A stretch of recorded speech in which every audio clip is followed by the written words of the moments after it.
How do you get back to lifting after a short break?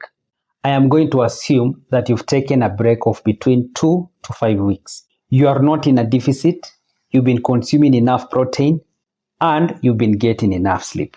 In this case, it means you've not lost muscle. Yes, you're going to appear smaller, and the first reason for this is because your muscle glycogen stores are depleted.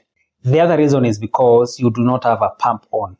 When you're working out consistently, you will appear bigger than you are because your muscles are always pumped.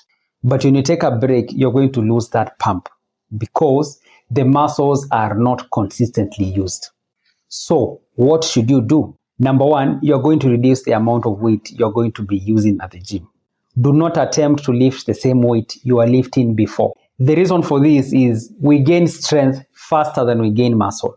Also, we lose strength faster than we lose muscle. After that break, you may still have the same level of muscle development.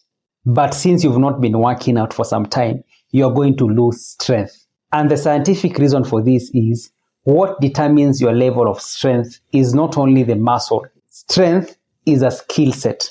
That means strength is not only physical, it is also neurological.